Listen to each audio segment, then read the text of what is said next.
Recuerda que el siguiente programa es clasificación B, para mayores de 14 años. Y en América, la vida hecha en barro.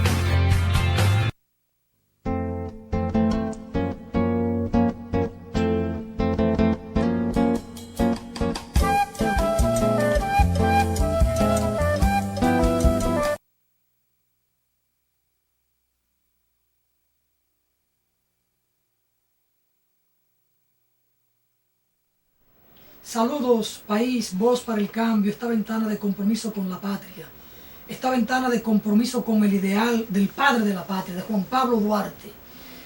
Una expresión de solidaridad con los pueblos en lucha, una expresión de solidaridad con los sectores en lucha, una expresión de reclamo, de defensa del patrimonio de la nación y sobre todo de los recursos naturales. Esta es una ventana de patria. En esta entrega vamos a conversar con Narciso Isa Conde y conmigo va a compartir esta conversación el hermano, el amigo Juan Francisco de la Rosa. Y justo con Narciso hay que hablar de entrada del padre de la patria porque una de las particularidades que tiene Narciso en su accionar político de toda la vida ha sido su condición de un hombre antiimperialista. Y Juan Pablo Duarte se caracterizó en su pensamiento y en su obra, en su acción, por ser justamente antiimperialista. Nosotros recurrimos mucho al pensamiento de Duarte sobre el particular, porque cuando Juan Pablo Duarte nos dice que la ley suprema de la nación es su existencia política como nación libre, soberana e independiente de toda potencia, dominación extranjera, Duarte lleva este pensamiento un poco más lejos y habla hasta de la influencia extranjera. Y entonces, invitar a Narciso al programa para que conversemos de diferentes temas de interés nacional y de largo aliento, de largo alcance. Uno tiene que empezar con el tema de Juan Pablo Duarte y su condición de antiimperialista, porque este espacio, todo el año del bicentenario del natalicio del padre de la patria, ha estado dedicado a exaltar su memoria, a elevar su pensamiento, a analizar su pensamiento, su obra, su ejemplo, su interés de una patria libre, soberana e independiente, pero sobre todo ese desprendimiento material del padre de la patria en aras de la santa causa. Así es que Juan Francisco, me alegra que pueda compartir conmigo y con los televidentes este espacio, esta conversación con Narciso. Y a Narciso, bueno, pues nos alegra que pueda compartir con nosotros estas reflexiones. Y de entrada entonces, a Narciso quiero pedirle su opinión, su perspectiva de análisis sobre esta particularidad en el pensamiento de Duarte, de ese hombre antiimperialista, de ese hombre anticolonial, porque para ser radicalmente nacionalista como lo fue Juan Pablo Duarte, esto lo llevaba entonces a ser un hombre radicalmente antiimperialista. Bueno, y con esto quiero que empecemos las reflexiones. Narciso, saludos.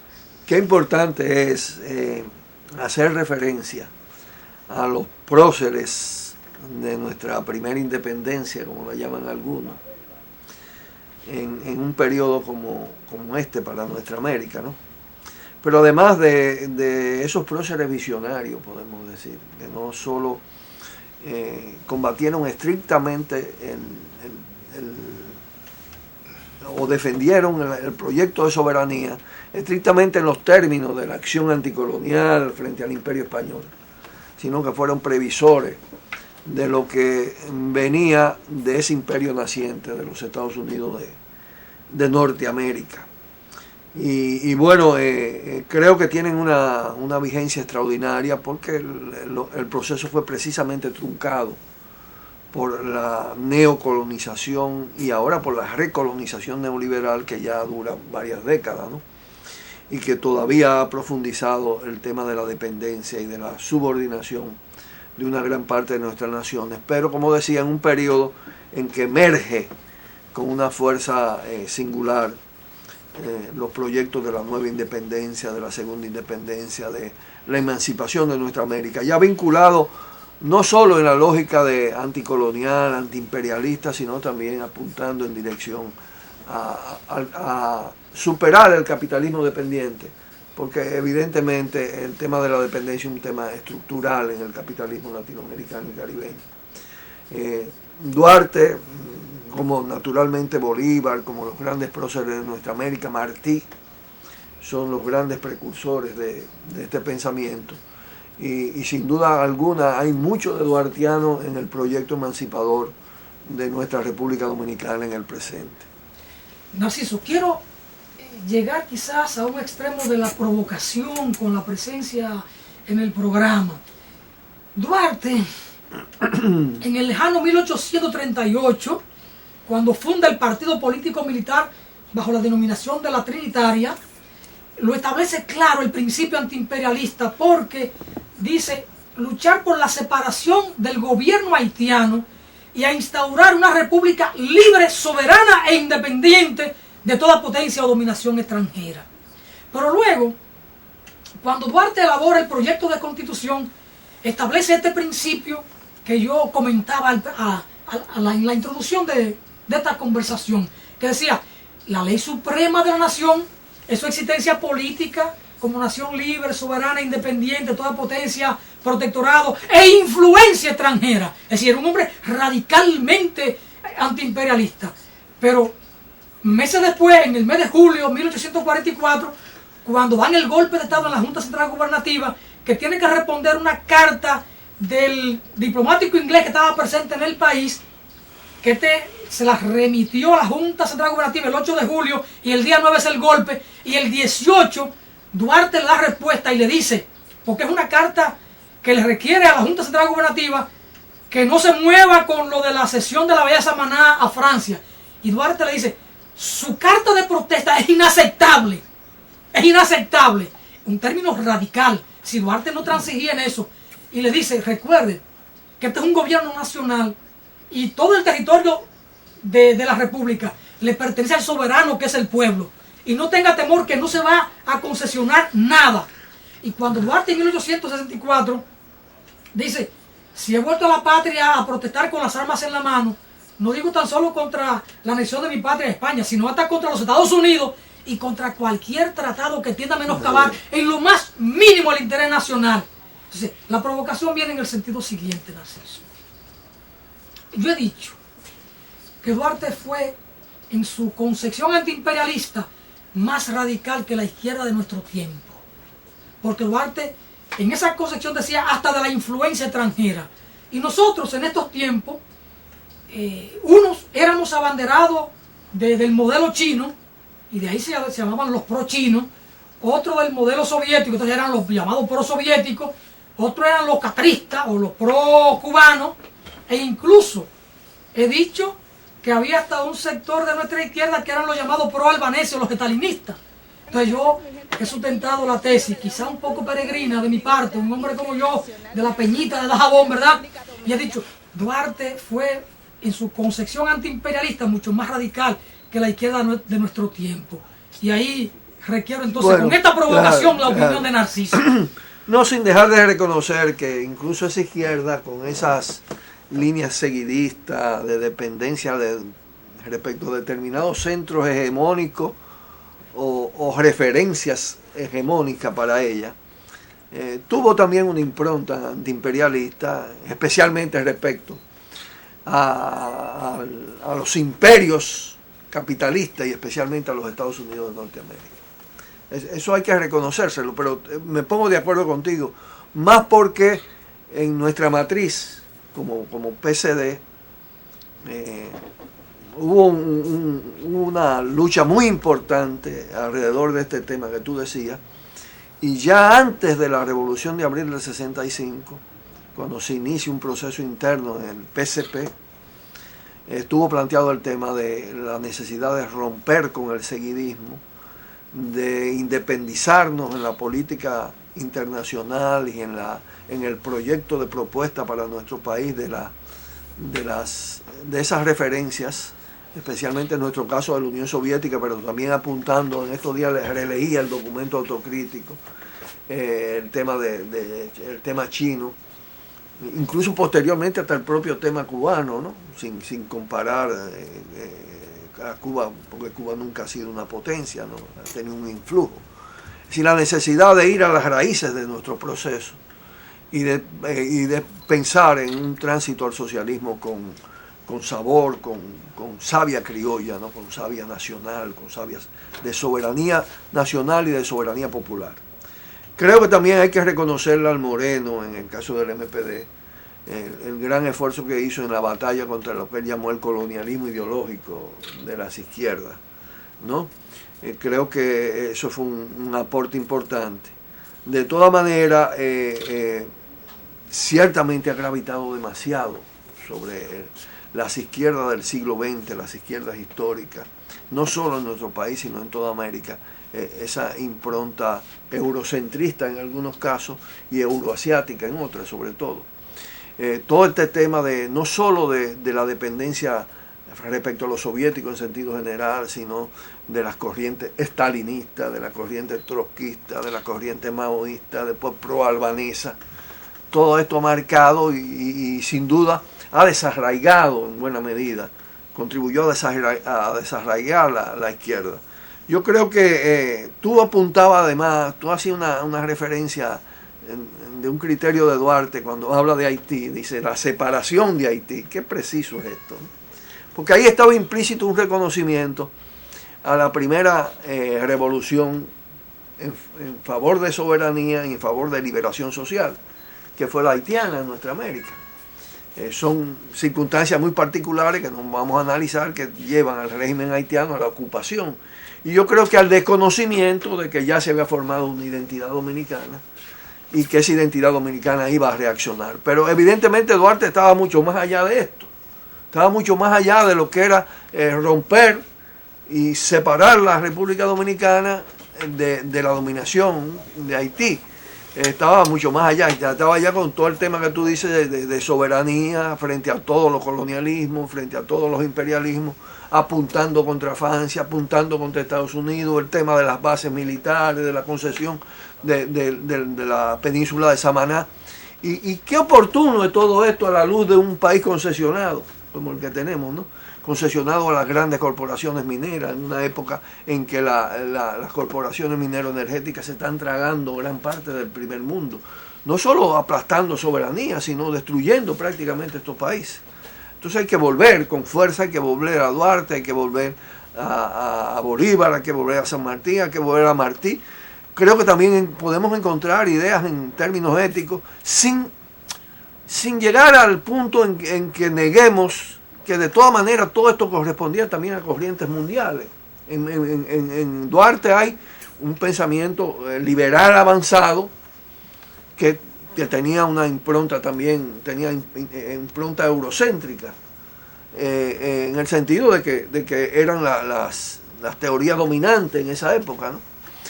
Eso no es malo en sí mismo, si se nutre de soberanía y se nutre de tú aplicar creadoramente a una determinada realidad determinados conceptos de valor universal, como es todo el tema hoy de la lucha anticapitalista, de la lucha antiimperialista. Tiene no solo una connotación dominicana, ya incluso en la propia época de Duarte ya estaba planteado el tema del antillanismo, el tema del latinoamericanismo, el tema de la patria grande. Bolívar fue un gran precursor de todo esto, no solo en términos de propuesta teórica, sino también de propuesta de acción práctica, en términos de concebir el proyecto de soberanía de cada una de nuestras naciones como parte de un proyecto multinacional, multiétnico, multicultural, que es lo que hoy cobra más cuerpo, no solo en el terreno de nuestra América, sino también en de algunas naciones de nuestra América, como es el caso de Bolivia. ¿Por qué Bolivia se cambia el título del país y se llama Estado multinacional y multicultural de Bolivia? Porque en sí mismo Bolivia también tiene esa realidad, ¿no? La diversidad étnica, la diversidad de fenotipos humanos, el tema de las culturas, los choques entre diferentes expresiones culturales, todo esto, y la necesidad de armonizar todo esto en interés de la emancipación del ser humano. Yo pienso, Narciso, con el perdón de Juan Francisco, que estamos obligados a ir a Duarte. Duarte fue un hombre visionario. Observe que Duarte dijo, viendo claramente lo que representaba Haití: yo admiro al pueblo haitiano, toda vez que cuando recorro la página de su historia, lo encuentro con dos virtudes eminentes. Cómo lucha por el amor a la libertad y cómo se enfrenta a poderes excesivamente superiores y cómo los vence por ese amor a la libertad. Es decir, Duarte tenía claro lo que representaba Haití. Pero ese Duarte lo enterraron, la clase dominante, la historiografía. Bueno, porque a la clase dominante no le interesaba claro, sacar a un Duarte revolucionario, a un Duarte antiimperialista, a un Duarte nacionalista. Y a un Duarte con una visión ético. Así, y una visión así sobre Haití. Debíamos ser nosotros los que reivindicáramos a Duarte, a Duarte revolucionario. Pero además, esa visión de Juan Pablo Duarte cuando advirtió que aquellas 4 potencias, Holanda, Francia, Inglaterra y Estados Unidos, la veríamos en el futuro luchando aquí por lo que no era suyo, por la colocación, por la ubicación geográfica de la isla, la importancia para el comercio que se iba a desarrollar. Es decir, esa visión de Juan Pablo Duarte, porque había estudiado geografía. Es decir, estamos llamados nosotros a estudiar detenidamente el pensamiento de Juan Pablo Duarte y su basamenta ética, sobre todo. Narciso, antes de que el programa avance, porque después no me alcance el tiempo, quiero regalarte como una cortesía de este espacio la última publicación que he hecho, Duarte Jurista, en el que hago un esfuerzo por adentrarme en esa concepción de Juan Pablo Duarte. Bueno, Juan Francisco, te dejo ahí un poco el terreno caliente con bastante, Narciso. bastante. Narciso, Juan Pablo Duarte, según conversaciones que en una ocasión similar a esta sostuviéramos con Rafael Charles Mejía, llegó a afirmar que el programa de los trinitarios está intacto en la República Dominicana. Sin embargo, debo reconocer que ya Alfonso Torres Ulloa tiene críticos, porque él está escribiendo sobre la vida y obra de Juan Pablo Duarte, que este autor se particulariza un poco con relación a historiadores, pudieran ser algunos tradicionales, que no tocaban esta vertiente del pensamiento de Juan Pablo Duarte, el Juan Pablo Duarte rebelde, el Juan Pablo Duarte revolucionario. Me atrevo a decir algo que no se ha dicho, que los autores dominicanos que más se asemejan a este Juan Pablo Duarte los encontramos en Juan Isidro Jiménez Grullón y Alfonso Torres. Estos son los dos individuos que tratan al Juan Pablo Duarte dispuesto a hacer transformaciones al extremo que don Juan Isidro Jiménez Grullón llega a decir que el pensamiento político de Juan Pablo Duarte da para hacer una revolución socialista. Nosotros le preguntamos, Narciso, en este socialismo del siglo XXI, ¿existe la posibilidad de que algún movimiento transformador pudiera en nuestro país asumir el programa político de la Trinitaria de Juan Pablo Duarte? Bueno, yo pienso realmente que es una fuente imprescindible de inspiración y de referencia todo el pensamiento de Duarte y el programa de los Trinitarios. Ciertamente pasa también con los grandes momentos históricos y las grandes propuestas transformadoras que quedaron inconclusas, de que esos programas conservan una enorme vigencia. Tú tomas el programa de los Trinitarios, pero va a los expedicionarios de junio, va a abril del 65 y la Constitución del 63. Creo que en eso influyó, en la del 63, todo el pensamiento de Bosch, ¿no? Alrededor de su estudio sobre Duarte, sobre Luperón, sobre Bolívar mismo. Los venezolanos me dicen que una de las mejores obras sobre Bolívar del exterior, de fuera de Venezuela, es la de Bosch. Entonces yo pienso que hay que darle esa savia nacional al proyecto transformador. Hay un hilo conductor en que hay una matriz duartiana que hay que reivindicar con toda la fuerza. Ahora creo que ciertamente con toda la vigencia que tiene el tema, con todo lo inconcluso que están de esos procesos Y creo que ahora se va a inaugurar, se va a lanzar una obra de Elías Acosta que habla de la revolución inconclusa. Un poco yo también traté la revolución de abril de esa manera en el libro Para que Abril tenga futuro, como un proceso inconcluso, pendiente. Pero tenemos también que examinar los cambios que se han producido en la sociedad, ya para el tema de los sujetos sociales, cuáles son los actores sociales de esa gran transformación y cuáles son las perspectivas estratégicas a la luz del capitalismo, de su crisis, de que ciertamente también podemos encontrar en los precursores de esos pensamientos de avanzada, en los grandes próceres de la independencia podemos encontrar también elementos precursores del proyecto socialista, del proyecto medioambiental, hasta del proyecto feminista. Porque en realidad cosificaron todos estos pensadores, no los enterraron, ¿no? Lo honran para hacer homenaje en su tumba, para cerciorarse cada año de que están muertos sencillamente, pero no lo quieren vivo como lo queremos nosotros, no lo quieren en la pelea actual. Duarte está vivo y su pensamiento, y el de los trinitarios, y el de Luperón, y el de Manolo, y el de Camaño, y el de Orlando Martínez. Vamos a una brevísima pausa y retornamos aquí en Voz para el Cambio, que con Narciso Isaconde todavía hay mucho que conversar. Vamos arriba, señor director.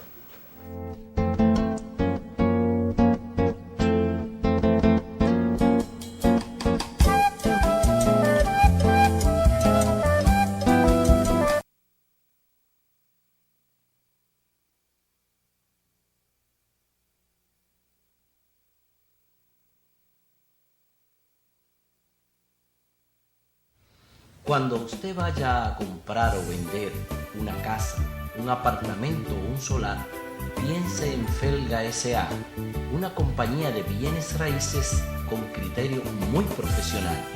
Pero igual, si su interés es alquilar un inmueble, piense en nosotros.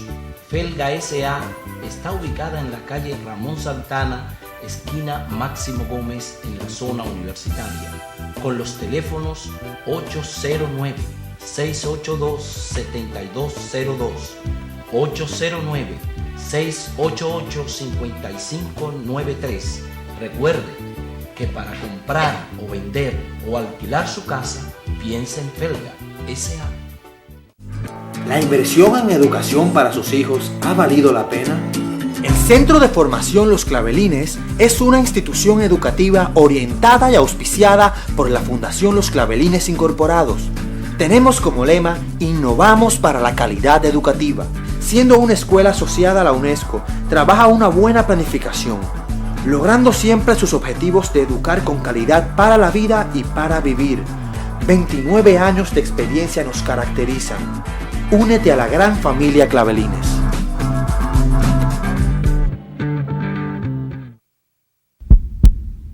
Late en cada uno de nuestros corazones.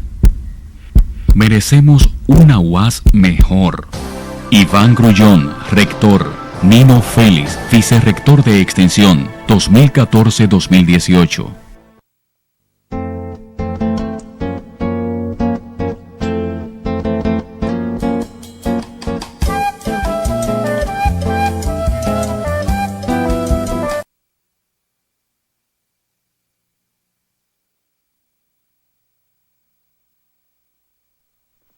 Seguimos aquí en Voz para el Cambio conversando con don Narciso Isaconde. Comparte la conversación con su servidor Alfonso Torres Ulloa, el amigo, el hermano Juan Francisco de la Rosa. Un tema, yo no diría que de actualidad, es un tema de futuro, es un tema permanente, es un tema de preocupación, porque es un tema de interés nacional y es un tema que de alguna manera toca la soberanía nacional. El tema de la Barrigol, que se dio todo un movimiento el año pasado de cuestionamiento, de protesta, de reclamo, que llevó al extremo al presidente de la República a decir en febrero pasado que el contrato con la Barrigol era inaceptable. Y esto lo dijo en un escenario como la Asamblea Nacional. Y entonces, eso es un poco como que uno siente que desactivó el movimiento social, porque parecería que se iba a plantear una negociación de mayor alcance, o de rescindir incluso, algunos llegamos a pensar, lo del contrato con la Barrigol. El presidente de la República envió al Congreso un nuevo acuerdo. Se han hecho algunas valoraciones diciendo que es un acuerdo positivo porque le van a entrar unos $200 millones. Sin embargo, muchos medioambientalistas han estado cuestionando lo que se envió, porque en el nuevo acuerdo hay muchas concesiones.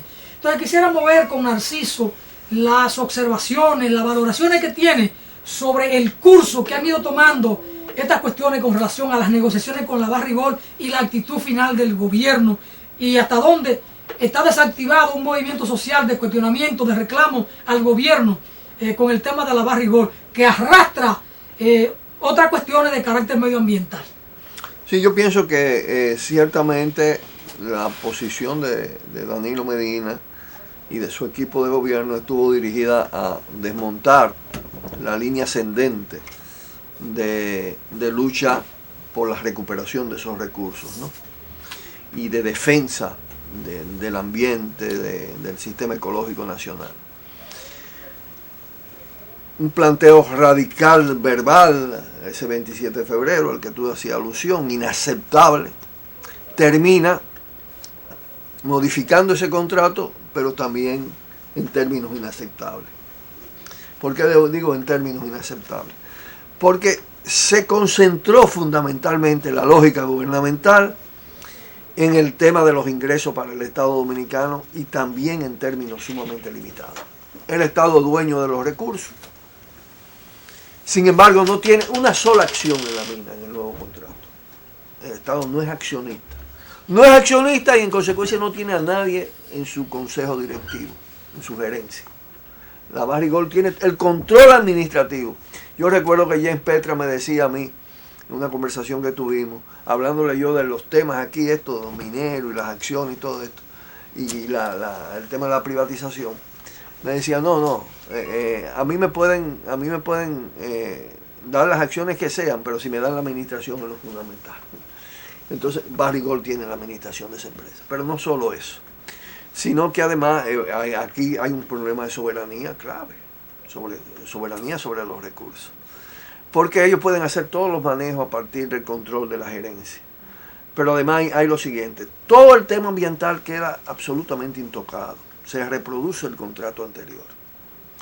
En ese orden incluso está también el tema de los llamados pasivos ambientales, de los pasivos de las explotaciones anteriores, en lo que el contrato le carga al Estado la mitad y ahora aparece como deuda del Estado dominicano con la Barrigol.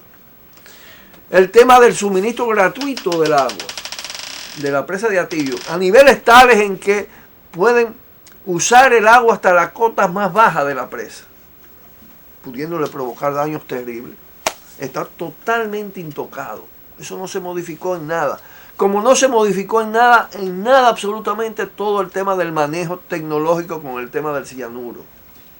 La presa de cola, el manejo del cianuro, los riesgos de catástrofe ambiental, la contaminación, es decir, y además todos los daños ambientales se cargan sobre el Estado dominicano a posteriori, a partir de la explotación. Yo soy de lo que pienso que va a pasar un periodo que uno no lo puede determinar, en lo que la gente se va a dar cuenta con claridad del manejo que se le ha hecho a esto y va a volver de nuevo sobre el movimiento. Como pasó recientemente con Loma Miranda. También Loma Miranda estaba desactivado y ya se activó de nuevo. Falta un estudio, creo que lo están haciendo las comisiones de la Academia de Ciencias, las comisiones de la UAS, de medioambiental, comparativo de los tres contratos, el Placerdón, el contrato con Lionel y el contrato ahora con Danilo. Eso puede ser muy útil para darnos cuenta hasta qué niveles llega esta temática. Pero ahí hay puntos carencias muy fuertes de lo que ha sido esta propuesta gubernamental. Fíjate que ni siquiera ellos publicaron inicialmente el texto de las enmiendas del contrato. No hay nuevo contrato, sino enmienda al viejo contrato. No están publicadas. Ya se pueden conseguir, tengo entendido, en el Senado, en la Cámara de Diputados. Pero y a partir de ella es que vienen los estudios y viene todo el debate alrededor de todos estos temas. Yo pienso que si tú tomas el tema Barry, la amenaza sobre Loma Miranda, la Unigol